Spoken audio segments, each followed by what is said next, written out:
12일 정치부회 시작합니다. 서울 부산시장 보궐선거를 준비하는 정치권의 움직임이 빨라지고 있습니다. 민주당에선 김영춘 전 국회 사무총장이 조금 전 부산시장 도전을 선언했고요. 우상호 의원은 열린민주당 김진애 의원과 단일화 추진에 합의했습니다. 박영선 장관은 오늘 예능 프로그램에 출연하죠. 국민의힘 쪽에선 오세훈 전 시장에 이어서 나경원 전 의원이 내일 서울시장 출마를 선언합니다. 국민의힘 지도부와 안철수 대표와의 기싸움도 팽팽한데 김종인 비대위원장은 오늘 거론하고 싶지도 않은 사람이라며 불편한 기색을 드러냈습니다. 자, 신반장 정치권 소식은 잠시 후에 저희가 자세히 얘기해보고요.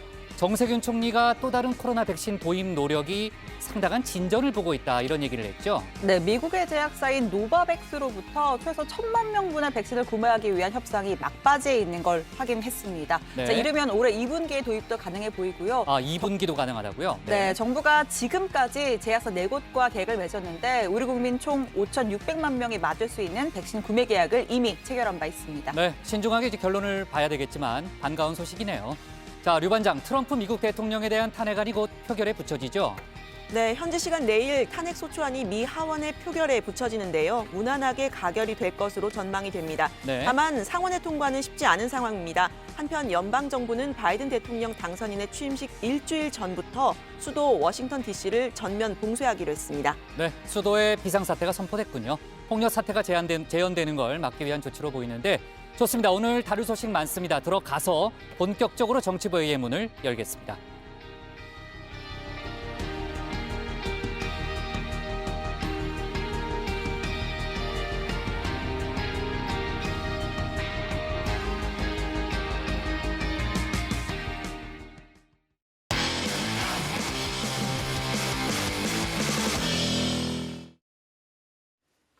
네, 상당히 오랜만에 코로나 소식으로 시작을 하네요. 국내 코로나 3차 대유행이 2달 만에 정점을 지나서 완만한 감소세로 돌아선 모습입니다.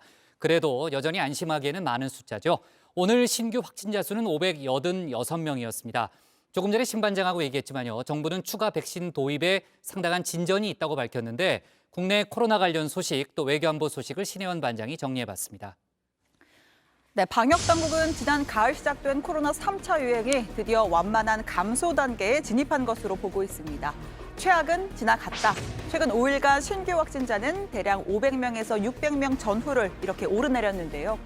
현재 수도권 사회적 거리두기는 2.5단계 플러스 알파, 역대 최고 수준입니다.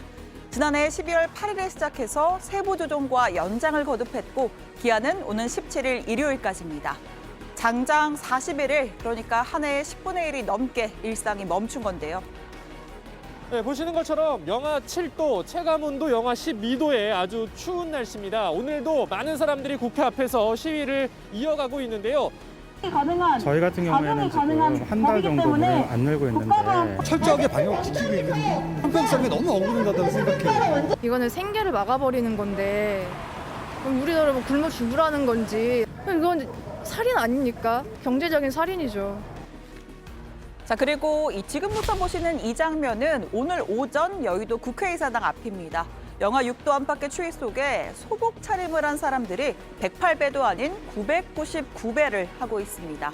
실내 체육시설 집합 금지 명령에 항의하는 필라테스 피트니스 사업자 연맹 소속 회원들입니다. 1년 내내 실내 체육 시설이 일반 시설임에도 불구하고 고위험 시설이라는 프레임을 국민에게 각인시킨 정부에게 우린 청렴하며 무기라는 것을 알리고 싶어 입게 되었습니다. 9인 이하의 학생 기준 일부 허용 정책에 그리고 9시까지 제한적 영업에 대해서 실효성이 있는지 적극 검토해달라는 의미로 하게 되었습니다. 그리고 법적 대응에도 나섰습니다. 실내 체육시설 사업자 연맹과 전국 카페 사장 연합회가 정부를 상대로 손해배상 청구 소송을 제기했는데요. 실제 이 시설에서 나온 확진자 비율은 극히 낮다면서 금지 명령에 과학적인 근거를 제시하고 인당 500만 원가량을 배상하라는 주장입니다. 정부는 조만간 집합 금지 조치의 일부를 완화하는 방안을 발표할 예정입니다. 오는 토요일 정도에 새로운 거리두기 조정안을 발표할 겁니다. 6주째 집합 금지가 실시되고 있어 생업상 애로가 있을 것으로 판단하고 헬스장 등 수도권 실내 체육시설과 노래방, 학원 등 집합 금지 조치가 내려진 업종에 대해서 단계적 재개 방침을 검토하고 있습니다. 자, 이렇게 되려면 다시 확산세로 돌아서는 일 절대로 있어서는 안 되겠죠. 방역당국은 지역사회의 숨은 전파와 또 다른 대형 집단 감염 사례가 발생할까 봐 긴장의 끈을 놓지 못하고 있습니다. 개신교 선교단체 인토콥이 운영하는 곳이죠. 누적 확진자 수가 576명으로 늘어난 BTJ 열방센터와 관련해서 아직도 방문자의 67%가 검사를 받지 않은 상태입니다. 아예 방문 자체를 부인하거나 전화를 꺼놓고 있습니다. 공무 집행입니다. 집행입니다. 공무 집행에 대한 방해에 대한 책임은 나중에 가시고 영장 가져오셨습니까? 영장 필요 없는 겁니다. 영장 필요합니다. 영장 없이 들어가시는 것은 손들지 마! 없이 들어가시는 것은 내 손에 손나 이거! 형법에 어긋납니다. 영장 보여주십시오. 나중에 국가 상대로 소송해! 영장 보여주십시오. 소송해! 어디서 이런 행태가 있어! 고문권을 BTG 열방센터에 대한 감염병 예방을 위한 일시적 폐쇄 및 교통 일부 차단에 대한 행정 처분을 하겠습니다. 정부는 또 지금까지 계약한 5,600만 명분 이외의 추가 백신 도입을 추진하고 있다고 밝혔습니다. 숫자만 보면 전 국민을 커버할 수 있는 분량이지만 백신을 유통하고 접종하는 과정에서 손실이 발생할 가능성 배제할 수 없고요. 또 면역 효과가 기대보다 짧을 경우 추가 접종이 필요할 수 있기 때문입니다. 자, 일단 현재 스코어, 다음 달 말 접종 스타트를 끊는 아스트라제네카 1,000만 명분이 있고 얀센이 600만 명분, 또 모더나가 2,000만 명분, 화이자가 1,000만 명분이 있습니다. 이렇게 네 곳과 각각 구매 계약을 완료한 상태입니다. 자, 여기에 더해서 미국 제약사 노바백스로부터 1,000만 명을 추가 구매하기 위한 협상이 마무리 단계인 건데 이르면 올해 2분기에 도입 가능한 것으로 전해졌습니다. 특히 노바백스 백신은 유통기한이 2년에서 3년으로 길다는 특장점을 갖고 있습니다. We now have 6 months data showing that it can be stored at just standard refrigerated temperatures, and that's going to make it much easier to be able to get distribution globally, which is why we have plants set up around the world. 오늘 질병관리청계한 우선 접종 권장 대상자에는 의료기관 종사자, 집단시설 생활 및 종사자, 65세 이상 노인, 또 성인 만성질환자를 비롯해서 이 보육시설 종사자 및 직원, 또 코로나19 1차 대응요원, 경찰관, 소방관, 군인, 또 교정시설 및 치료감호소 수감자와 직원 등이 포함됐습니다. 이렇게 우선 접종 대상자가 아닌 저 같은 19세에서 49세 일반 성인의 경우에는 올해 3분기부터 접종을 시작할 계획인데요. 대략 11월 이후가 예상되고 있습니다. 또 임상시험이 진행되지 않은 임산부나 소아 청소년은 안정성이 확보되기 전까지는 접종을 권하지 않는다는 방침입니다. 자, 코로나 관련해서 새 코너를 하나 준비했는데요. 솔직히 오늘 말고는 언제 또 할 수 있을지 아무래도 오늘이 처음이자 마지막이 되지 않을까 하며 준비를 해봤습니다. 퀴즈 탐험 10만 장의 세계를 시작해 보겠습니다. 자, 뭘 봐? 고릴라 처음 봐? 이렇게 긴 팔을 늘어뜨린 채 어슬렁 걷고 있는 고릴라입니다. 자, 또 옆에는 이렇게 가족도 있고요. 아빠, 엄마, 아기 고릴라, 단란한 세 식구로 보입니다. 미국 캘리포니아주 샌디에이고의 한 동물원에서 이렇게 평화로운 나날을 보내고 있었는데 얼마 전부터 콜록콜록 기침이 심해지더니 이럴 수가 코로나 확진 판정을 받았습니다. So we suspect that the gorillas got this virus from an asymptomatic team member. We follow CDC guidelines, we follow San Diego County health guidelines. The team wears PPE around all of our wildlife. And so even with all those precautions, we still have an exposure that we think happened with that team member. 네, 영장류 최초의 코로나 감염입니다. 고릴라는 DNA의 98.4%를 인간과 공유한다고 하죠. 앞서 야생동물 전문가들은 멸종위기에 처한 고릴라가 코로나에 감염될 가능성에 대해서 우려를 토하기도 했습니다. 자, 이렇게 다시 듣고 보니까 고릴라 친구들이 좀 힘이 빠진 것 같기도 하고 무기력해 보이기도 합니다. 자, 아기 고릴라가 엄마 나가 놀자, 나 심심하다고 하니까 안 돼, 지금은 비상사태야. 이런 장면들도 보이고요. 자, 그 다음 장면 마치 거리두기 자체 거리라도 하는 듯 고릴라끼리 거리를 두고서 앉아 있습니다. 차라리 격리라도 시키는 게 낫지 않나 싶은데 고릴라는 무리 생활을 하는 동물이라 이 격리가 더 큰 스트레스를 줄 수 있다고 하네요. 자, 고릴라들의 완치를 기원하면서 오늘 발제 마치도록 하겠습니다. 16일 집합금지 완화 방안 발표, 백신 1,000만 명분 추가 계약 임박입니다. 네, 진짜 거리두기가 필요해 보이는데요. 아까 이제 마지막에 설명했지만은 이제 스트레스를 너무 많이 받으면 또 면역력이 떨어질 수 있기 때문에 아마 이제 같이 가족들끼리 두는 모양인데요. 안타깝네요. 그러니까 첫 영장류 감염이군요. 그렇죠? 미국 캘리포니아에 사는 고릴라 친구들이고 동물원 직원으로부터 감염됐다는 거죠? 네, 사실 그동안 개나 고양이는 이제 코로나에 감염된 사례가 여러 차례 보도된 적이 있는데 영장류는 인간과 유전 구조가 비슷하니까 감염이 더 잘 될 것 같기도 하고 또 앞으로 과학자들이 연구를 하지 않을까요? 네. 자, 좋습니다. 자, 본격적인 얘기를 좀 하기 전에요. 지난주에도 제가 얘기를 했죠. 지난주에 이제 저희가 퇴근할 때 눈이 많이 와서 정말 난리가 아니었죠. 출퇴근길도 정말 상당히 복잡했는데 오늘도 상당히 눈이 많이 왔죠. 오늘 제가 기사 마감을 좀 일찍 끝내고 밖에 나가봤는데 눈보라가 엄청 치더라고요. 네. 오후 들어서 그 서울과 인천, 경기, 광명과 고양 등 그리고 충남 일부 지역에 대설주의보가 지금 내려진 상태입니다. 눈구름이 빠르게 움직이면서 오후 3시에서 6시 사이에 가장 많은 눈을 뿌렸고요. 수도권은 오후 9시, 그 밖의 지역은 자정쯤에 그칠 예정이라고 합니다.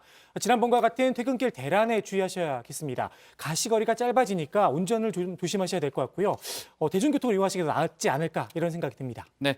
자, 지금은 눈이 좀 잦아들었지만 이제 뭐 기온이 떨어지면요. 또 빙판길이 될 수 있죠. 다행히 이제 지난주보다는 기온 자체는 조금 이제 올라갔다고 하니까요. 그나마 좀 다행이고 서울시가 내일하고 모레 지하철과 버스를 증편하기로 했다라는 그런 속보도 지금 막 들어와 있네요.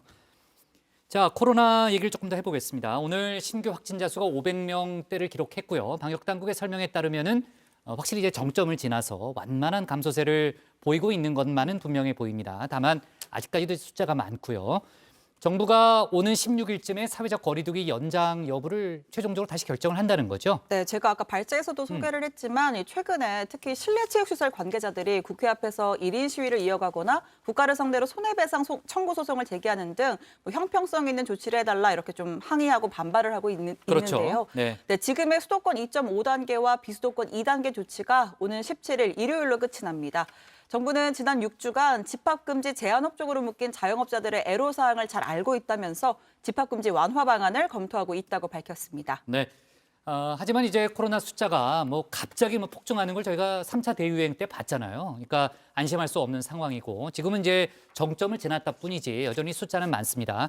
대형 집단 감염도 곳곳에서 이어지고 있고요. 아까 이제 신반장이 설명했지만은 BTJ 열방센터 관련해서는 지금 제대로 조사도 이루어지지 않는 이제 그런 상당히 어려운 상황인데 BTJ 관계자에게 구속영장이 청구됐다는 거죠?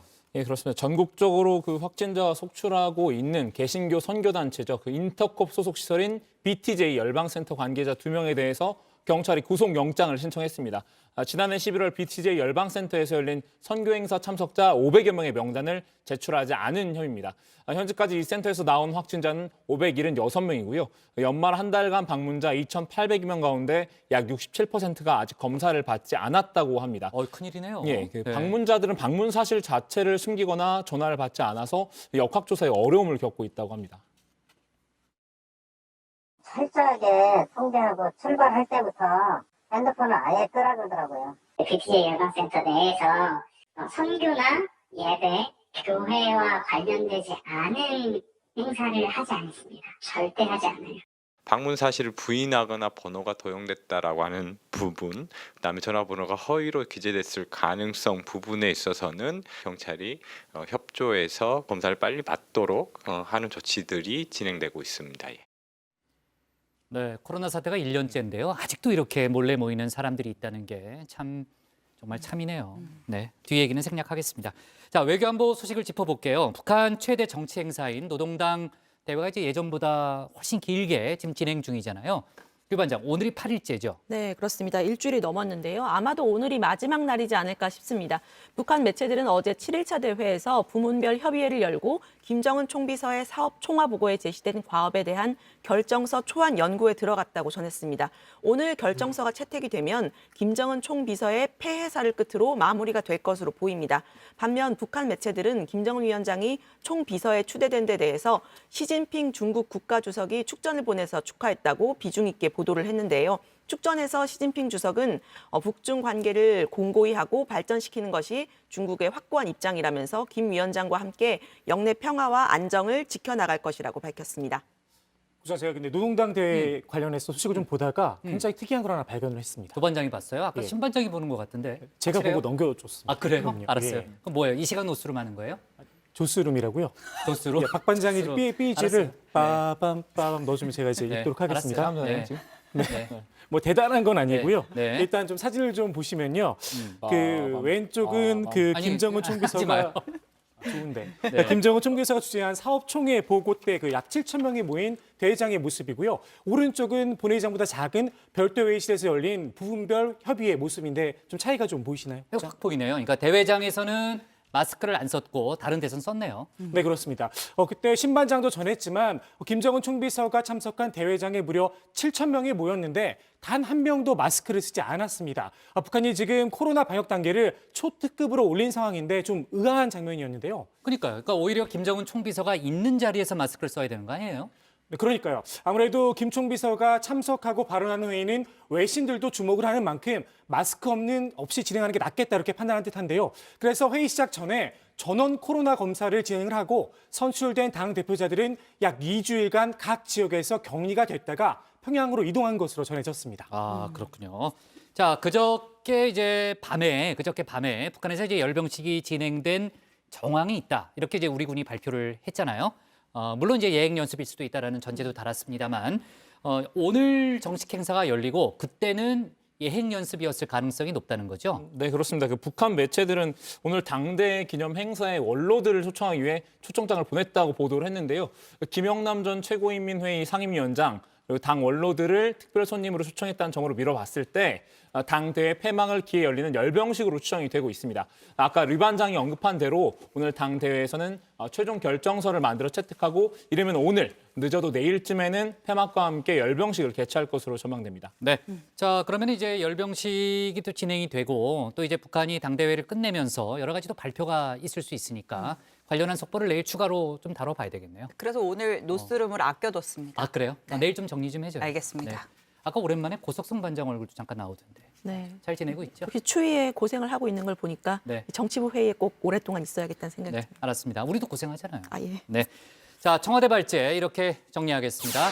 16일 집합금지 완화 발표, 백신 추가 계약 임박으로 제목을 잡겠습니다.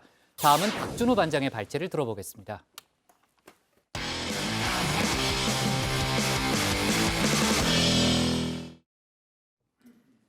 국민의힘 내부에서 안철수 국민의당 대표와의 단일화 방식을 두고 서로 다른 목소리가 나오고 있습니다. 이런 가운데 김종인 비대위원장이 안 대표가 현재 여론조사에서 지지율 선두를 달리는 걸 두고 의미 없다라고 말하면서 단일화가 안 되더라도 국민의힘이 이길 수 있다는 발언을 오늘 내놨습니다. 부산에서는 김영춘 전 국회 사무총장이 여권 인사 가운데 처음으로 조금 전 출마 선언을 했는데요. 박준우 반장이 재보궐 관련 소식을 묶어봤습니다. 이제 4.7 서울 부산시장 재보궐선거가 85일 앞으로 다가왔습니다. 3달도 채 남지 않은 건데요.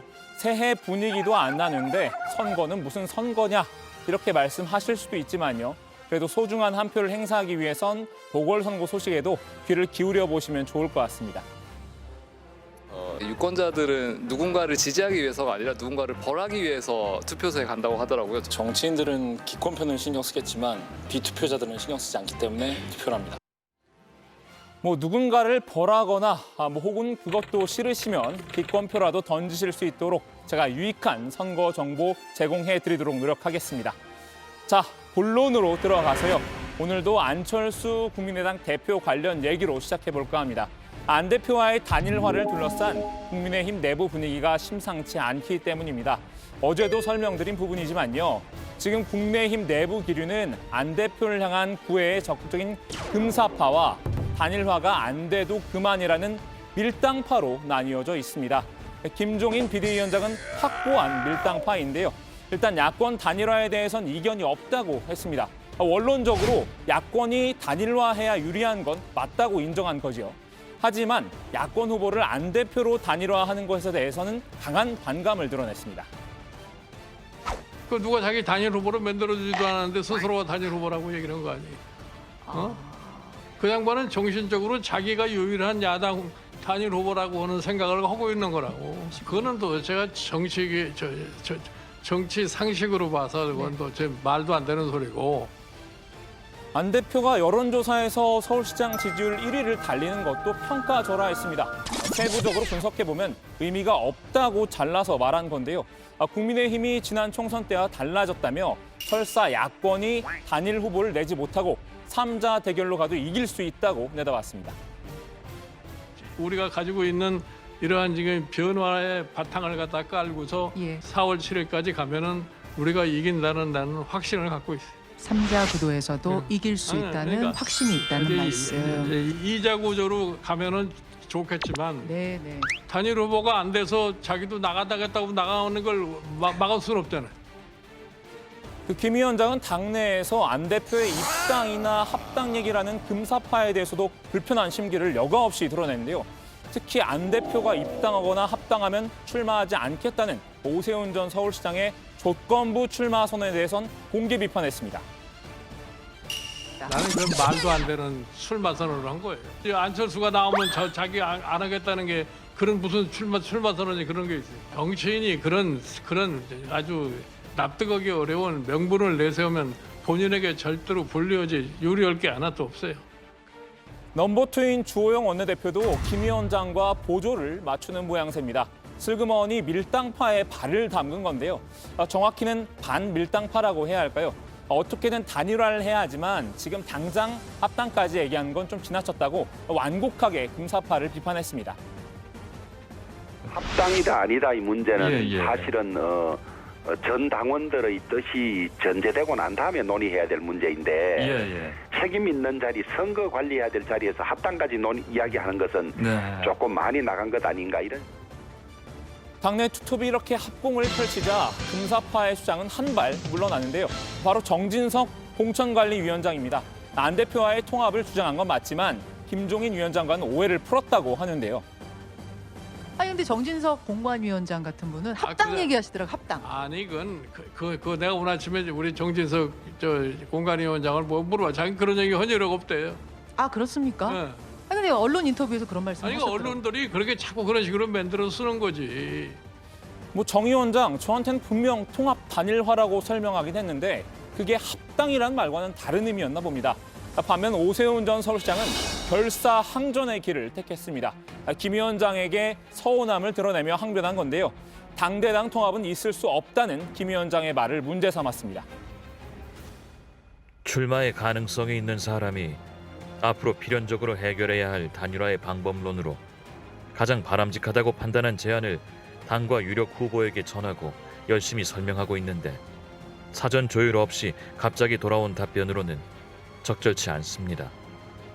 앞서 오 전 시장이 안 대표에게 입당 혹은 합당 논의를 위한 회동을 제안해서 두 사람 간 약속이 잡힌 상황이었죠. 오 전 시장은 회동을 앞두고 김 위원장의 언사는 더욱 적절치 않았다. 이렇게 날을 세웠는데요. 결국 오 전 시장의 우려대로였습니다. 안 대표 측에서 빠른 답장이 왔습니다. 당분간 만나기 어렵겠다. 이런 뜻을 전달한 건데요. 어젯밤에 회동 연기를 통보했다고 합니다. 추후 일정은 잡지 않았으니 무기한 연기된 셈이죠. 회동을 취소한 배경도 결국 김 위원장의 이딴 강경 발언 때문인 것으로 보입니다. 안 대표 측으로선 국민의힘 지도부가 닫혀있는 상황에서 만나서 할 이야기가 없지 않겠느냐는 거죠. 먼저 회동을 제안한 오 전 시장만 체면을 구긴 셈이 됐습니다. 사실은 안철수 대표, 오 전 시장이 아니더라도 출마 선언 이후 보수 진영 인사들과 폭넓은 접촉을 이어가고 있습니다. 말 그대로 광폭 행보입니다. 안 대표는 오늘 반기문 전 유엔 사무총장과 면담했고요. 지난 9일에는 김동길 연세대 명예교수, 어제는 보수의 심장이라는 대구를 찾아서 무소속 홍준표 의원을 만났습니다. 전통적인 보수층의 거부감을 줄이기 위한 움직임으로 풀이가 되는데요. 원래 어제는 부산을 찾아 국민의힘 부산시장 예비후보인 이현주 전 의원도 만날 계획이었습니다. 두 사람이 서울과 부산에서 각각 출마를 선언한 만큼 서로를 격려하는 차원이었다고 하는데요. 두 사람 원래 한솥밥을 먹던 식구이기도 했죠. 박 반장의 슬기로운 과거 탐구 생활. 2017년 안철수 국민의당 대선 후보 유세 현장으로 잠깐 가보겠습니다.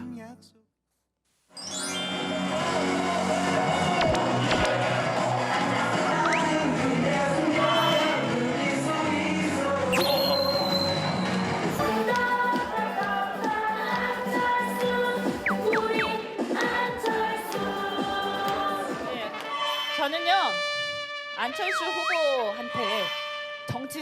걸 걸었어요. 마무리하겠습니다. 여러분, 우리 후보를 중심으로 해서 다시 모여서 새로운 판을 짜게 하게끔 도와주십시오. 도와주십시오. 이렇게 울며 호소할 정도로 끈끈했던 두 사람이지만 만남은 당일 취소했습니다. 안철수 대표, 지금 야권 단일화를 두고 국민의힘과 수싸움을 벌인 상황이죠. 이 전 의원의 현재 직속 상관인 김종인 위원장, 안 대표를 곱게 보지 않고 있습니다. 이 전 의원은 사실 안 대표에 앞서 민주당 의원 시절에 비대위 대표였던 김 위원장을 먼저 모신 적도 있지요. 지난해 말에는 김 위원장에게 이런 칭찬을 듣기도 했습니다. 저는 사실 이현주 의원이 19대 국회의원 때 제가 이현주 의원의 후원회장을 맡아가지고서 20대 우리 이현주 의원이 의원을 끝낼 때까지 제가 후원회장 역할을 한 그런 인연을 가졌던 사람입니다. 제가 그동안에 겪어보면서 우리 이현주 의원이 아주 의지가 강하고 뭘 한번 집착을 하면은 그걸 꼭 실현하려고 하는 그러한 성격의 소유자가 아닌가 생각합니다. 이 정도면 김 위원장과 안 대표가 이 전 의원을 두고 잠깐 줄다리기를 벌였다고 봐야 할까요? 결국 안 대표가 먼저 줄을 놓으면서 만남이 불발된 셈이 됐지요. 안 대표나 이 전 의원이나 지금 상황에서 서로를 편하게 만나기는 다소 부담스러웠던 모양입니다. 자, 부산 얘기가 나온 김에 저도 잠시 부산으로 내려가 보겠습니다. 그동안 서울시장 소식만 집중적으로 전해드렸는데요. 오늘 나온 따끈한 부산 소식부터 핵심만 추려 전해드립니다. 김영춘 전 국회 사무총장이 여당 후보군 중 처음으로 부산시장 보선 출마를 공식 선언했습니다. 불평등한 서울공화국에 맞서는 게임 체인저가 되겠다. 부산의 운명을 바꾸겠다. 이렇게 말했는데요. 특히 오거돈 전 부산시장과의 그런 과오에 대해서도 자신도 책임이 있다며 사과했습니다. 이번 보궐선거는 민주당 소속 시장의 잘못 때문에 생겼습니다. 시민 여러분들께 말할 수 없는 상처를 드렸습니다. 전 시장을 대신해서 다시 한번 머리 숙여 사죄드립니다.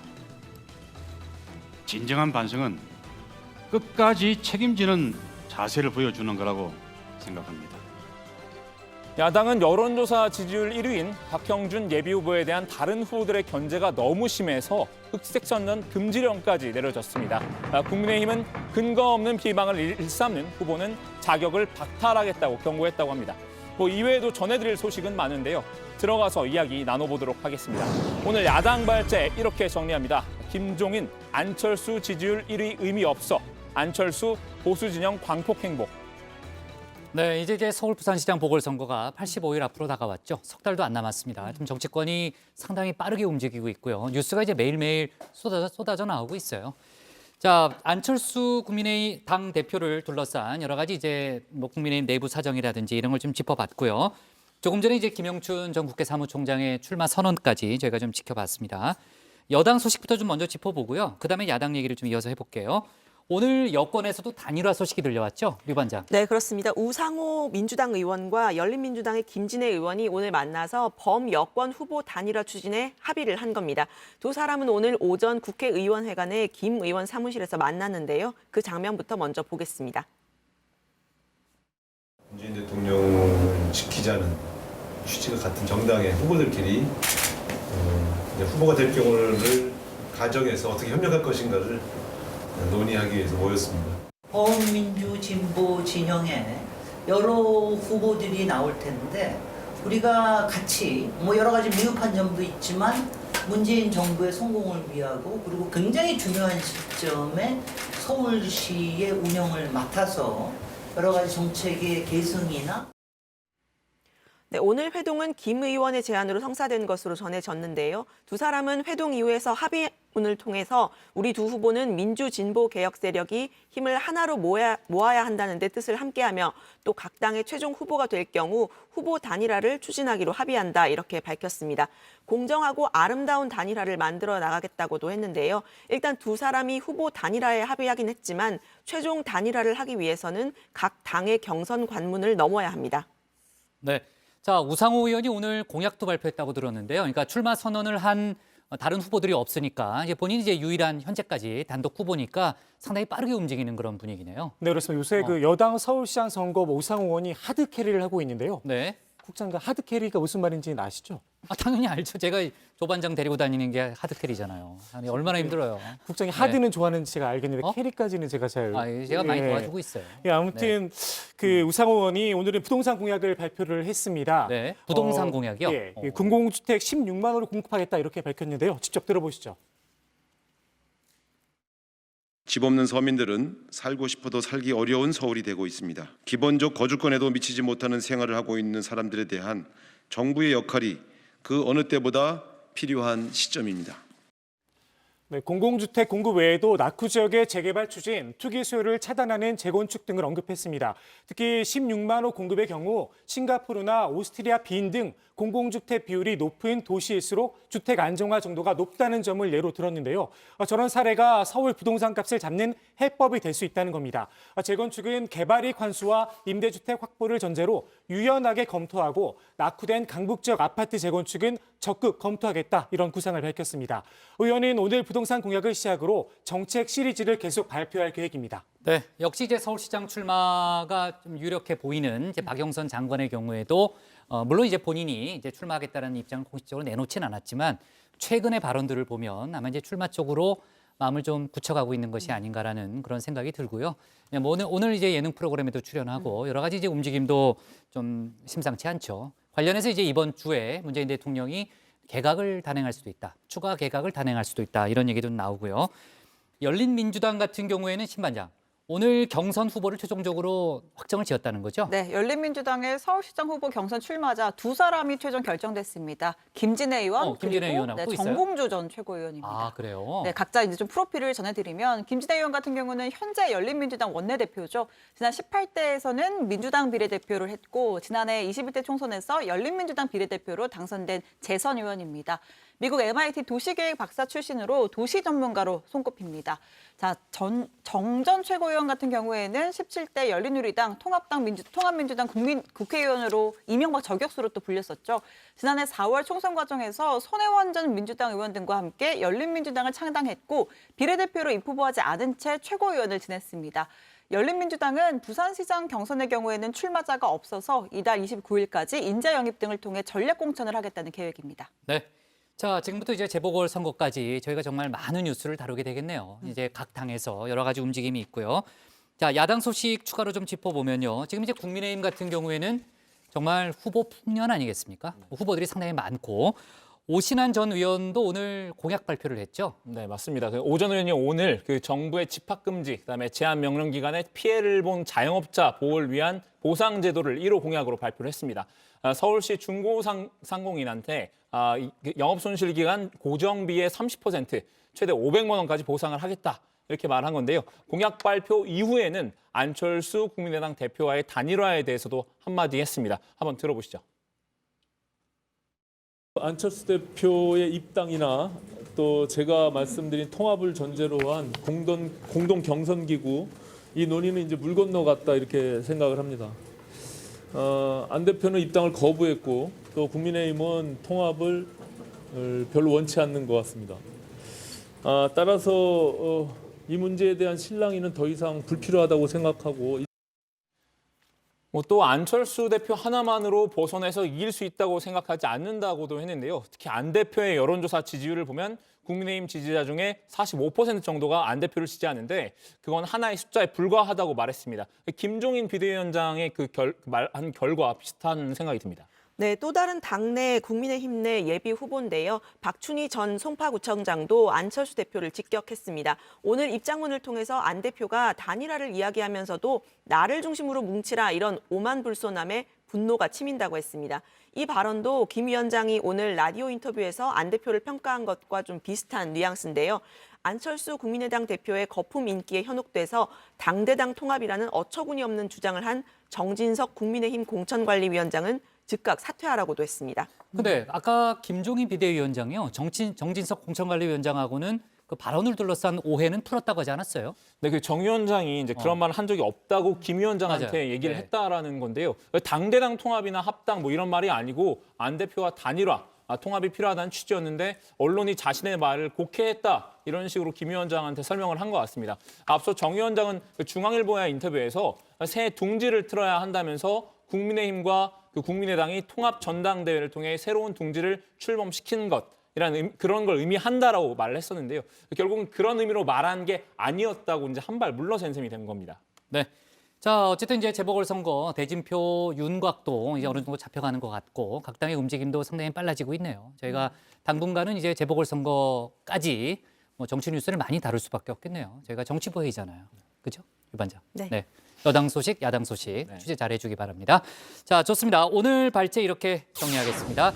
김종인 3자구도 승리 확신, 범여권 단일화 추진 합의로 제목을 잡겠습니다. 다음은 조익신 반장의 발제를 들어보겠습니다.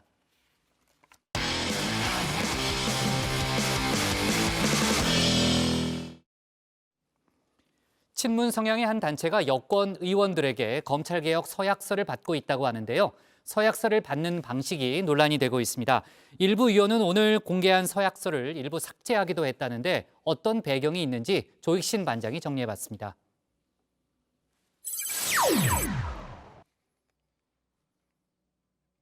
지난 2015년이었죠. 20대 총선을 5달가량 앞두고 박근혜 전 대통령이 이런 이야기를 꺼냈습니다.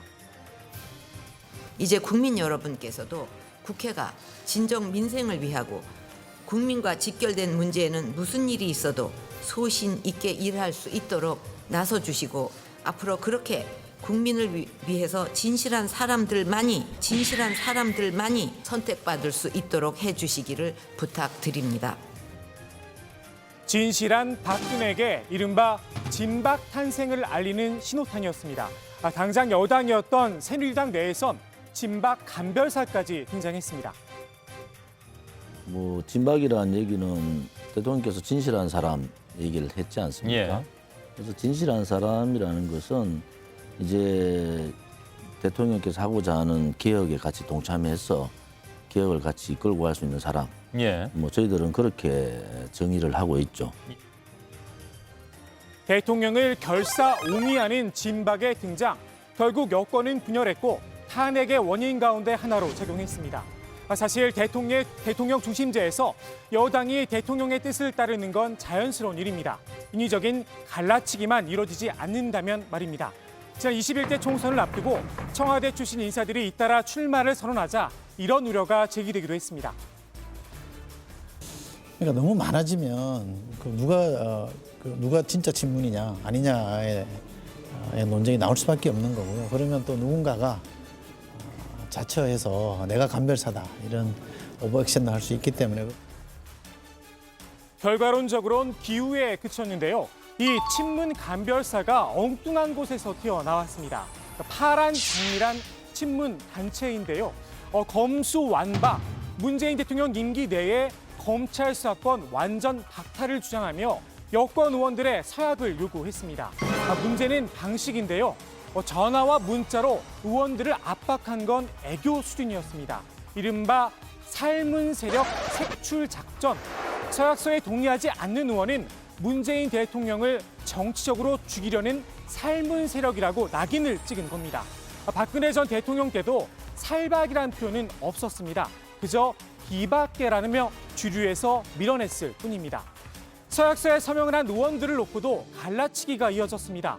더불어민주당 김당국 의원이 서약서 말미에 이런 문구를 하나 적었는데요. 국민을 위한 검찰 반드시 수사와 기소의 분리를 통해서라고 말입니다. 이 말이 공격의 빌미가 됐습니다. 검찰 내에서 수사와 기소를 분리하는 건 아무런 의미가 없다는 겁니다. 국민을 조삼모사 원숭이로 한다. 촛불 팔아 그 자리에 올라가서 한 번 더 국회의원 해보겠다고 저런다. 원색적인 비판이 쏟아졌습니다. 결국 김 의원은 공개했던 서약서를 삭제했습니다. 의도와 다르게 황당한 이유로 서약서를 곡해하는 일이 발생했다면서 말입니다. 다른 민주당 의원들도 하나 둘씩 서약서를 내렸습니다. 대신 서약 여부를 검찰개혁의 의지 여부와 동일시에 일부 왜곡된 일이 일어나고 있다. 우려의 말을 남겼습니다. 최강욱 대표가 서약서에 서명을 했죠. 열린민주당도 중앙당 사무국이 입장문을 냈습니다. 서명을 한 의원과 하지 않은 의원이 소위 친문과 살문으로 구분된다는 견해에 대해 단호하게 반대한다 이렇게 밝혔습니다. 친문과 살문을 감별해내겠다는 강성 지지자들, 적어도 국민이 뽑아준 국회의원들이라면 중심을 잡을 줄도 알아야겠죠. 양념이 과하면 음식 본연의 맛을 잃을 수도 있습니다.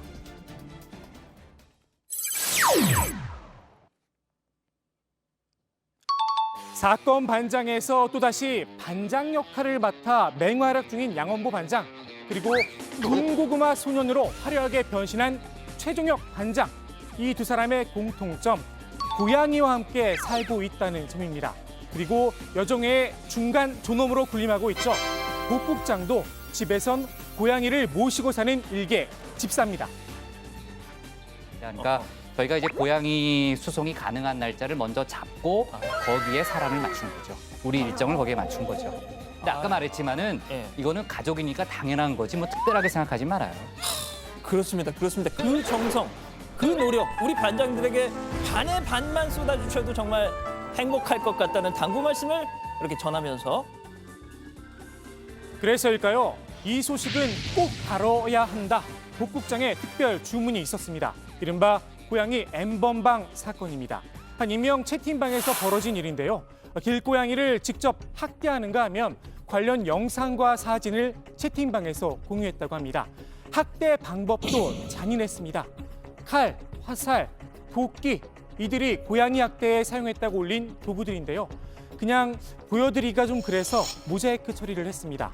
고양이를 활로 쏴서 저렇게 피를 흘리고 있는 모습입니다. 고양이를 죽인 것도 모자라서 두개골 머리뼈를 집안에 가져와 그 사진도 공유했다고 합니다. 고양이를 포획틀에 가둬놓고 발로 차기도 했는데요. 그 모습을 보며 즐겁다고 깔깔거립니다. 저 고양이 어떻게 됐을까요? 새까맣게 타버렸다. 아무렇지도 않게 저렇게 글을 올렸습니다. 잡은 애들 중 제일 맛있었다. 비려서 한 입 먹고 닭처럼 삶아 먹었다. 이런 이야기도 있었습니다. 동물보호법이 좀 처벌 기준이 약하고, 일단 이런 SNS나 이제 유튜버 같이 익명으로 올리는 콘텐츠들이 많이 나오다 보니까 그런 걸 이용해서 이제 올리는 것 같습니다.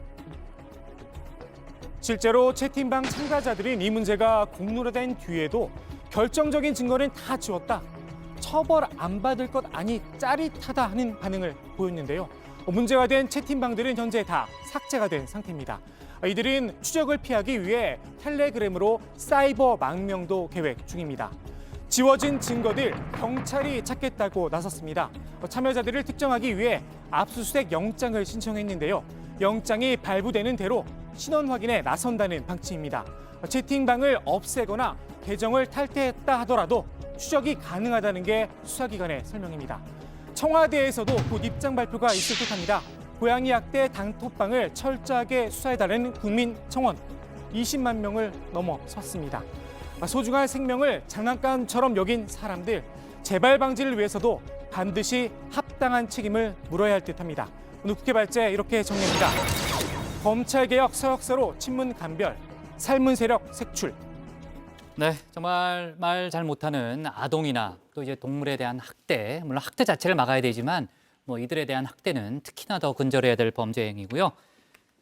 저 고양이를 키우는 집사로서, 모시는 집사로서 더 마음이 편치 않네요. 자, 좋습니다. 어제 여정에서 저희가 이 얘기를 했는데요. 성희롱의 혐오 발언 논란까지 벌어졌죠. AI 이루다 제작사 측이 결국 서비스를 중단하기로 결정했죠. 네, 그렇습니다. 그 성희롱과 혐오 논란이 불거졌던 AI 챗봇 이루다가 서비스를 잠정 중단했습니다. 이루다 개발사인 스타트업 스캐터랩은 부족한 점을 집중적으로 보완할 수 있도록 서비스 개선 기간을 거쳐 다시 찾아뵙겠다라고 밝혔습니다. 특정 소수 집단에 대한 차별적 발언을 한 사례가 생긴 것에 진심으로 사과드린다고 했는데요. 차별 혐오 발언이 발견되지 않도록 지속해서 개선 중이라고 설명하기도 했습니다. 네, 성희롱과 혐오 발언 논란뿐 아니고요. 개발사 측이 개인정보를 무단으로 이용했다 이런 의혹도 제기된 상태죠. 네, 그렇습니다. 스캐터랩은 약 100억 건의 카카오톡 대화 내용을 활용해서 이루다를 개발했다고 밝혔었는데요. 이 100억 건의 대화를 수집하는 과정에서 데이터를 다른 곳에 활용할 수 있다는 고지를 하지 않았다고 합니다. 스캐터랩은 자사가 개발한 연애의 과학이라는 앱을 이용해서 정보를 수집했는데 이 연애의 과학은 5천 원 정도를 내고 연인과 나눈 대화 내용을 올리면 이를 바탕으로 해서 연인과의 친밀도를 제공해주는 그런 앱입니다. 네. 자, 지금 이제 류 반장이 얘기했던 연애의 과학을 이용했던 이용자들이요. 조 반장, 소송을 낸다고요? 네, 그렇습니다. 연예의 과학 이용자들은 심리 테스트 서비스를 이용하기 위해 데이터를 제공했을 뿐이라며 AI 개발에 쓰라고 동의한 건 아니다라는 입장입니다. 이들을 특정 개인의 이름이나 주소, 연인과 함께 갔던 숙박업소 등 내밀한 개인정보를 유출한 증거를 모아 법적 대응을 준비하고 있습니다. 이런 가운데 수집된 개인정보를 스캐터랩 직원들끼리 돌려받다는 폭로도 나왔습니다. 연인 간의 성적인 대화나 농담을 캡처해서 사내 메신저 단톡방에 공유를 했다는 겁니다. 개인정보보호위원회는 한국인터넷진흥원과 함께 스캐터랩이 개인정보보호법을 어겼는지 조사에 착수했습니다. 네, 조사에 착수했으니까 이제 조만간에 사실관계가 드러나겠네요. 자, 방대한 개인정보를 어떻게 구했나 궁금하기도 했었는데 아무튼 논란이 될 만한 사안들이 좀 있네요. 좀 이제 지켜봅시다. 자, 지난 8일에 중대재해법이 국회를 통과했잖아요. 이후에 전남 여수와 광주에서 잇따라 끼임 사고로 노동자가 목숨을 잃었는데 중대재해법 적용을 받을 수가 없다면서요? 네, 그렇습니다. 지난 10일에 여수산업단지에서 30대 하청업체 노동자가 컨베이어 벨트에 끼어 숨지는 사고가 있었습니다. 그리고 어제는 광주에서 50대 노동자가 기계에 끼어서 목숨을 잃었습니다. 중대재해법은 공포일로부터 1년 뒤인 내년부터 시행이 되는데요.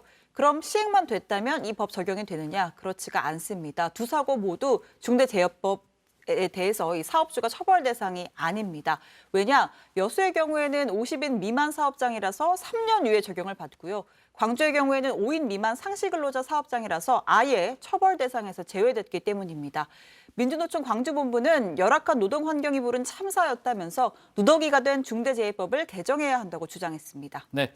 자, 그리고 지난번에 이제 민주당 이낙연 대표가요, 사면론을 꺼냈다가 여론의 역풍을 맞은 적이 있죠. 좀 논란이 있었는데 이낙연 대표가 이번에는 이익공유제를 꺼내 들었습니다. 관련해서 야권 쪽에서는 지금 비판을 하고 있는 그런 상황이죠. 네, 국민의힘과 정의당 양쪽 모두에서 비판을 받고 있는데요. 앞서 이낙연 대표는 코로나 양극화 해소를 위해서 이익공유제를 제안을 했었습니다. 비대면 플랫폼 기업처럼 코로나 시대에 상대적으로 호황을 누리는 기업들이 자발적으로 이익을 사회와 공유하도록 하자는 겁니다. 민주당은 오늘 이익공유제 논의를 위한 TF도 출범을 시켰는데요. 이에 대해서 야당 반응은 좀 엇갈렸습니다. 국민의힘은 경제 주체의 팔을 비틀어서 이익까지도 환수하겠다는 것이라면서 반시장적 발상이라고 반발을 했고요. 정의당은 자발적 참여를 전제로 한 이익공유제는 무책임하다 이런 입장입니다. 소득이 크게 늘어난 기업이나 개인은 한시적으로라도 추가 과세를 해야 맞다 이런 입장인 겁니다. 네. 근데 이제 국민의힘 김종인 비대위원장도요, 일종의 딱 정확하진 않지만 일종의 이익공유제를 준비하고 있다 이런 얘기도 있더라고요. 준비하고 있다란 말이 나온 이유가 김종인 비대위원장이 이제 당 의원들한테 돌린 자료 때문에 그런 말이 나온 것 같은데요. 기업의 이익을 줄여서 일자리를 늘리는 방안을 담은 그런 공동선 자본주의와 좋은 일자리라고 하는 보고서가 있습니다. 미국 공화당 마코 루비오라는 상원 의원이 쓴 이 보고서는 양극화가 심각한 상황에서 기업은 국가의 이익에 부합하는 일을 해야 한다 이런 의견이 담겨 있는데 구체적으로 주주의 이익을 좀 훼손하더라도 좋은 일자리를 만들어야 한다는 게 이 루비오 의원의 주장입니다. 네, 아까 이제 류 반장이 얘기했지만 야권의 비판이 있지만요. 아무튼 민주당 쪽에서는 아마 이익공유제 부분을 좀 추진할 가능성은 있어 보이고요. 관련한 속보도 더 나올 걸로 보입니다. 자, 미국, 이건 정치 뉴스는 아닌데요. 저희가 좀 간단히 좀 짚어보면요. 미국에서 열리는 세계 최대 가전 전시회죠.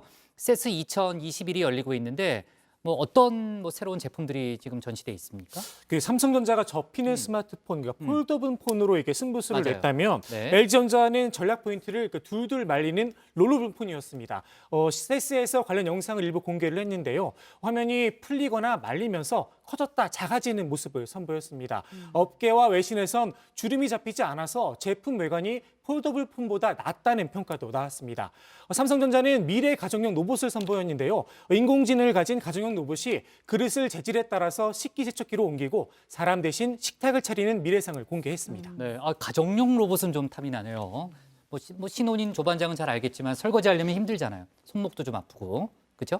네. 집에서 설거지도 한다 이런 부분을 좀 어필하는 그런 부분이에요. 뭐 어필까지 해야 돼요? 그거 당연한 거 아니에요? 고양이를 또 기르시고 설거지도 고양이 기르는 게 아니라 모신다니까. 모시고. 집사는. 네. 자상한 모습 저희 반장들에게도 많이 보여주셨으면 지금 약간 좀 뭔가 칭찬하는 분위기가 아닌 것 같은데 유 반장 약간 까칠한 분위기 아니에요? 네. 알았어요. 뭐 그렇게 정리를 합시다. 자, 좋습니다. 오늘 국회 발제 바로 정리를 할게요. 검찰개혁 서약서로 친문 감별, 살문 세력 색출로 제목을 잡겠습니다. 다음은 유정아 반장의 발제를 들어보겠습니다.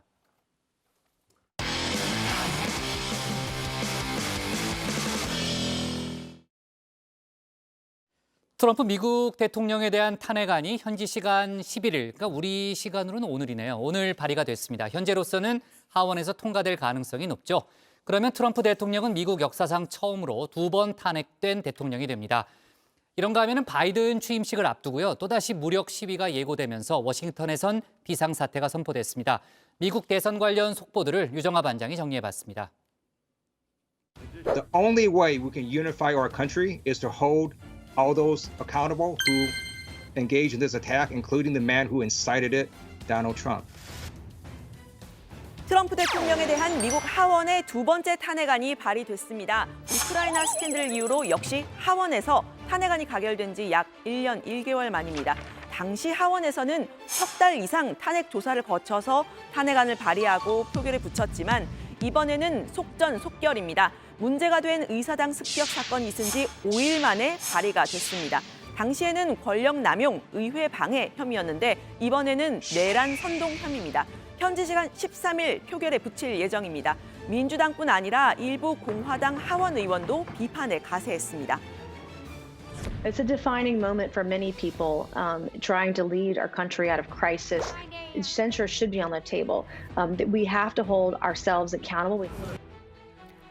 네, 탄핵 소추안은 4페이지입니다. 트럼프 대통령의 내란 선동 혐의가 구체적으로 담겼습니다. 우선 대선 결과는 사기라는 거짓말을 계속 해온 점이 지적이 됐습니다.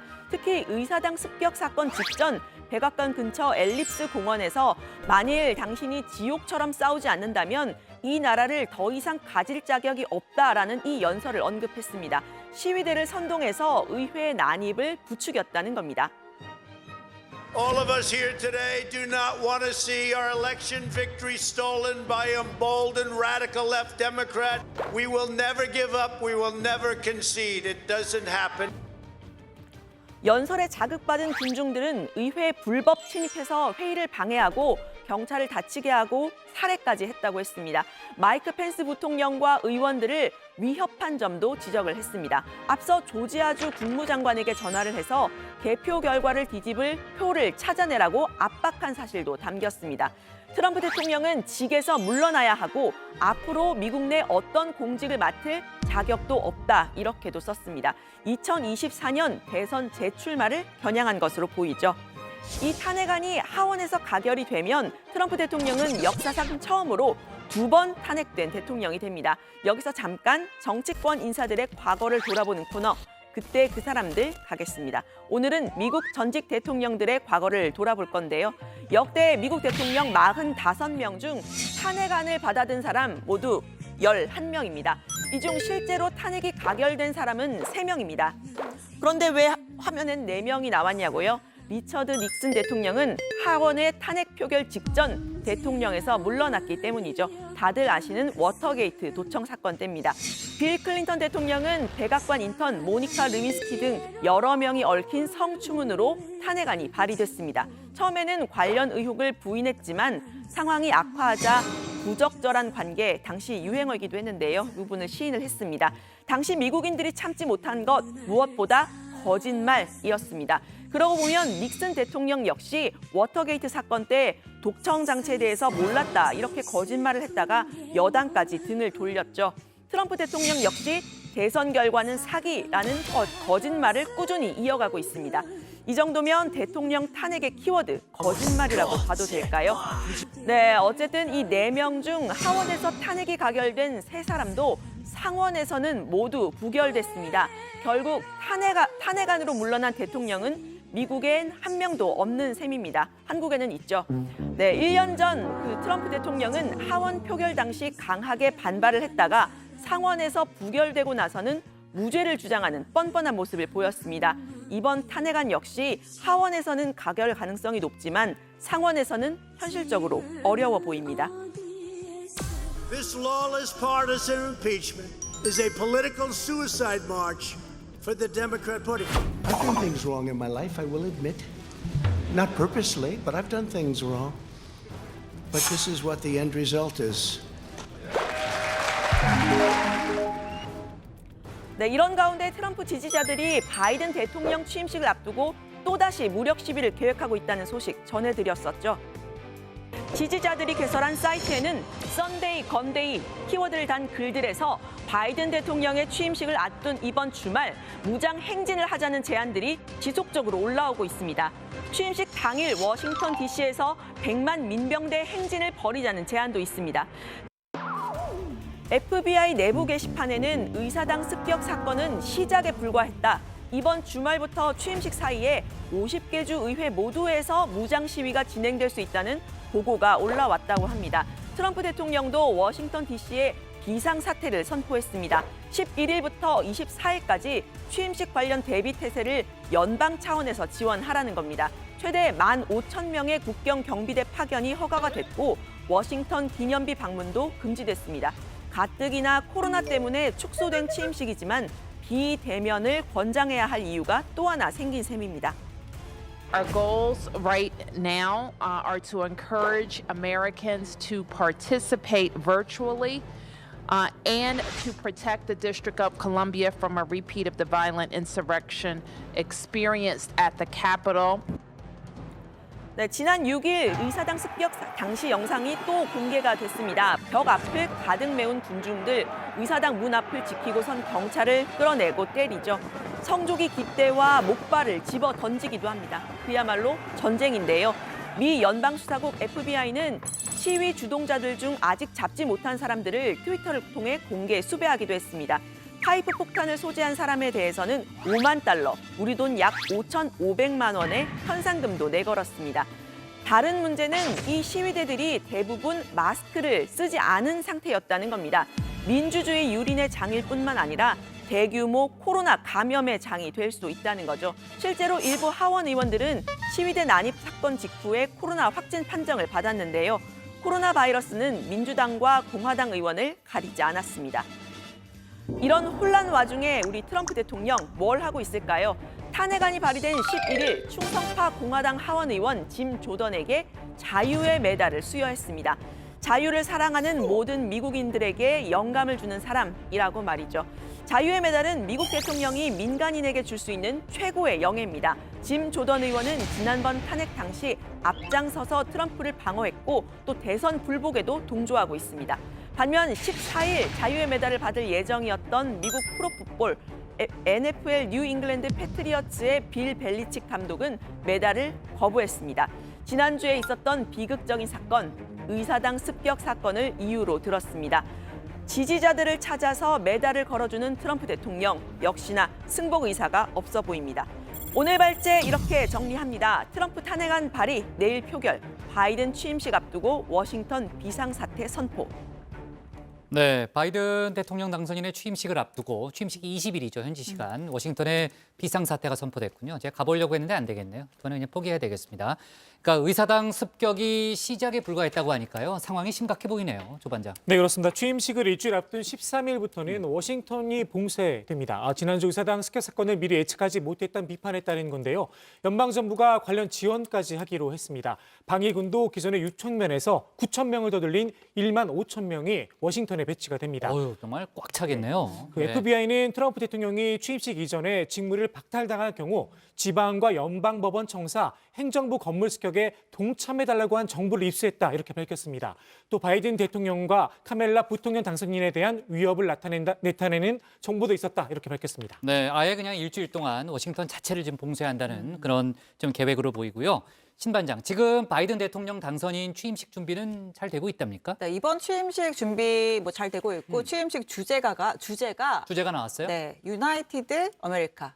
하나된 미국. 정말 어느 때보다 그게 필요한 상황이죠. 그렇습니다. 지금 어느 때보다 지금 미국이 분열된 상황이기 때문에 뭐 이런 걸 좀 추구하는 의미로 이렇게 주제를 잡은 것 같고요. 네. 버락 오바마 전 대통령, 조지 W. 부시, 빌 클린턴 등 현재 생존해 있는 전직 대통령 3명은 모두 참석하기로 했습니다. 트럼프 대통령은 참석하지 않지만요. 네, 코로나 여파로 취임 퍼레이드나 축하 무도회 같은 전통 행사는 가상 행사로 진행한다는 보도가 나왔습니다. 행사 또 군중은 없지만 경비는 삼엄한 그런 날이 될 것 같은데요.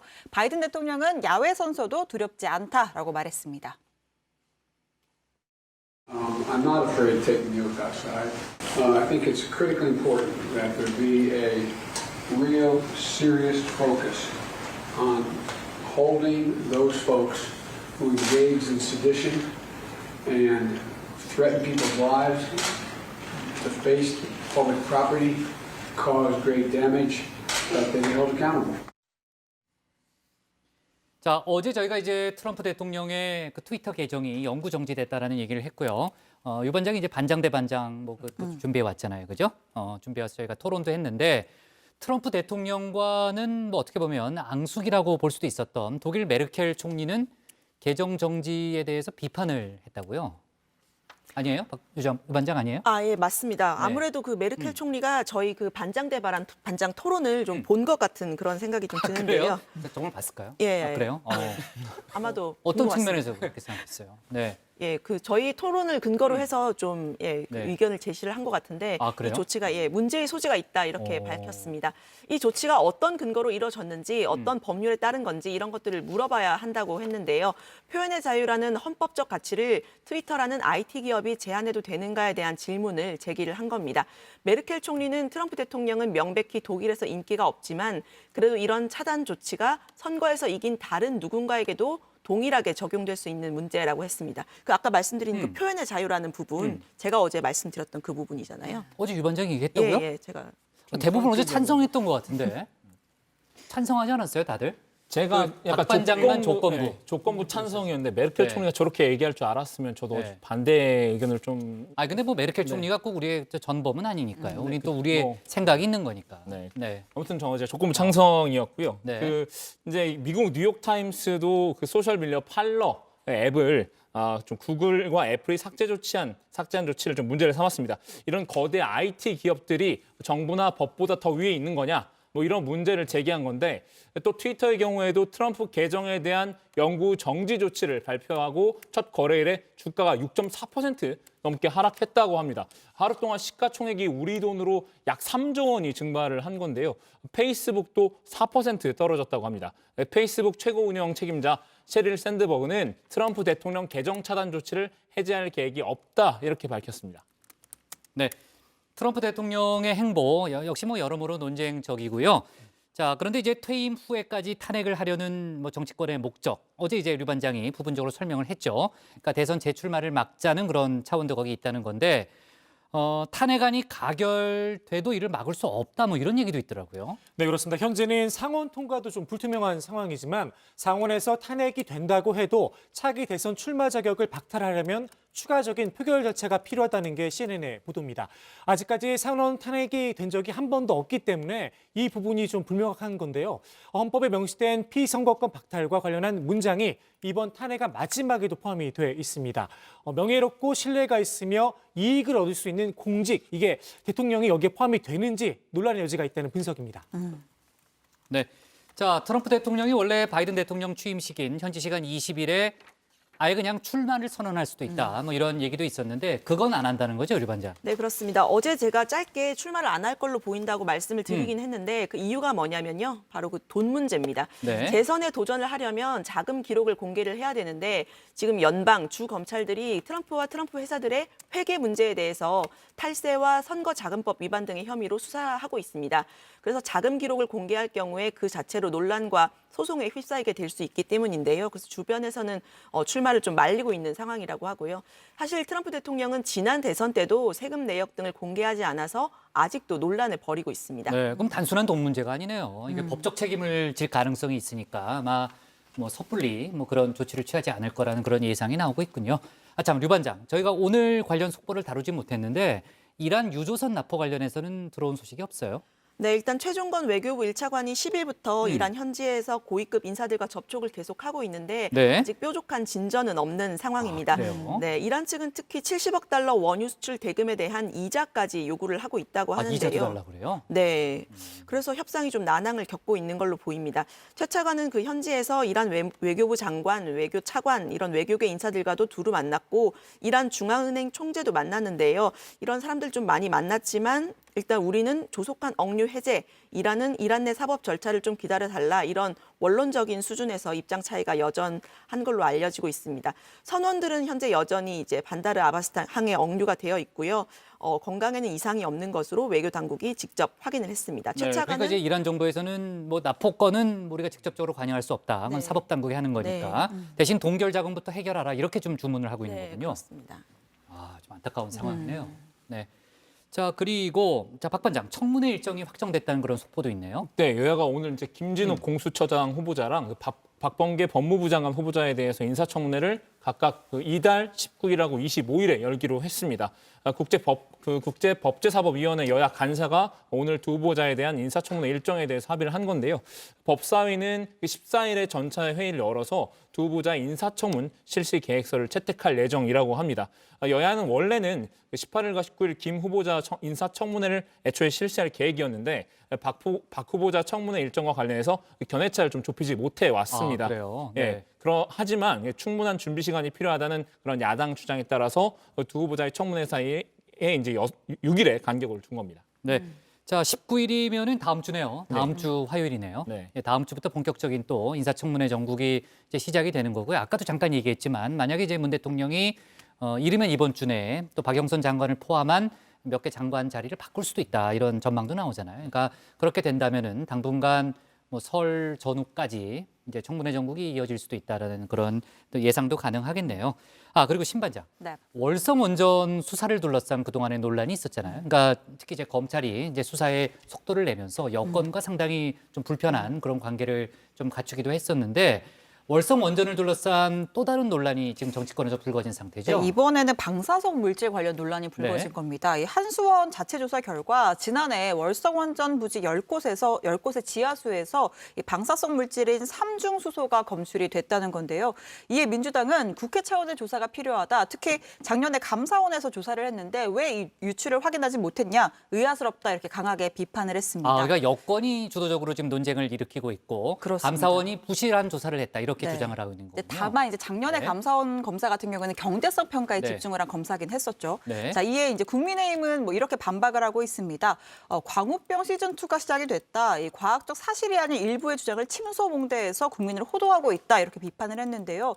이 삼중수소가 기준치의 18배가 검출됐다고 하지만 특정 시점에 특정 지점에서 일시적으로 나온 것이고 이후에는 폐기물 처리 기준에 따라서 이제 잘 처리가 됐다라고 이야기를 하는 겁니다. 그러면서 이 삼중수소를 괴담으로 유포해 원전 수사에 물타기를 하려는 술수를 멈춰야 한다. 이렇게 민주당을 지적하기도 했습니다. 네. 자, 아까도 얘기했지만 이제 재보궐선거가 얼마 남지 않았기 때문에 상당히 정치권의 움직임이 빠르게 돌아가고 있죠. 내일 나경원 전 의원이 출마 선언을 한다는 거죠. 네, 맞습니다. 네, 오늘 아까 보니까 이제 홍준표 의원도 만나서 네. 여러 가지 얘기도 좀 나눴던데 그럼 내일도 이제 관련한 얘기들이 좀 추가적으로 나올 수 있겠네요. 네, 맞습니다. 좋습니다. 뭐 박 반장이 잘 정리를 좀 해주고요. 오늘 발제 이렇게 정리하겠습니다. 트럼프 탄핵안 발의 내일 표결 워싱턴 비상사태 선포로 제목을 잡겠습니다.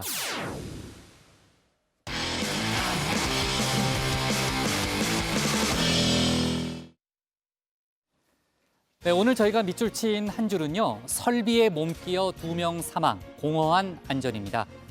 아까 국회 발제에서 잠깐 얘기를 좀 나눠봤지만요. 광주의 한 폐플라스틱 재생 공장입니다. 이곳에서 50대 여성 노동자가 파쇄기에 몸이 끼어 숨졌습니다. 여수산업단지 한 유연탄 저장 업체에서 30대 청년 노동자가 물류 설비에 끼어 사망한 지 단 하루 만에 벌어진 사고인데요. 노동계는 중대재해법의 빈틈이라고 주장하고 있습니다. 한 곳은 5인 미만 사업장으로 적용 대상이 아니고요. 또 한 곳은 50인 미만으로 3년 유예 대상이기 때문입니다. 중대재해법의 취지를 생각해 본다면요. 이들 역시 보호 대상임은 틀림없습니다. 하지만 지금은 스스로 안전에 유의하라고밖에는 말할 수 없는 게 현실이죠. 이들의 죽음이 공허하지 않도록 작은 사업장의 안전 공백을 어떻게 메울 건지 추가 논의가 필요해 보입니다. 오늘 정치부에는 여기까지입니다. 저희는 내일 저녁 6시 20분에 다시 찾아뵙겠습니다. 네. 고생하셨습니다. 오늘도 길이 좀 미끄럽겠네요. 그죠? 매끄러운 건 아니고 미끄럽겠네요. 네, 조심해야 되겠네요.